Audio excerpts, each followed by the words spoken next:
Success అవ్వడానికి ఒక formula చెప్తా చూడండి. ఒక మ్యారేజ్ ఫంక్షన్కి వెళ్ళారనుకోండి, ఒక 10 ఫుడ్ ఐటమ్స్ ఉంటే అందులో 3 4 బాగాలేకపోతే మిగతా 7 ఐటమ్స్ బాగున్నా కూడా ఇవి బాగాలేవని ఫంక్షన్ మొత్తం రూయిన్ చేస్తారు. కొంతమంది దాని మీద పడి ఏడుస్తూ ఉంటారు.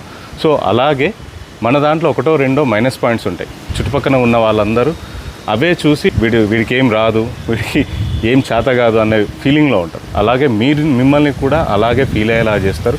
కొంతమంది వాళ్ళే అలాగే ఫీల్ అవుతూ ఉంటారు. బట్ ఆ 2 మైనస్ పాయింట్లని మిగతా 8 మీ పాజిటివ్ పాయింట్లని కిల్ చేస్తూ ఉంటుంది. మీ పాజిటివ్ పాయింట్లను బయటికి తీసుకురండి, సక్సెస్ ఫైట్ నడవండి. సక్సెస్ అయినా ఫెయిల్ అయినా మీరు ముందుకు వెళ్తూ మీ పని మీరు చేసుకుంటూ వెళ్ళిపోవడమే ఇంపార్టెంట్. అలా చేసుకుంటూ వెళ్ళిపోతే మీరు సక్సెస్ ఖచ్చితంగా అవుతారు. ఒక ఫెయిల్ అవుతే దానితోటి ఎక్స్పీరియన్స్ వస్తుంది. దాని నుంచి నెక్స్ట్ చేసే పని చాలా జాగ్రత్తగా చేస్తారు.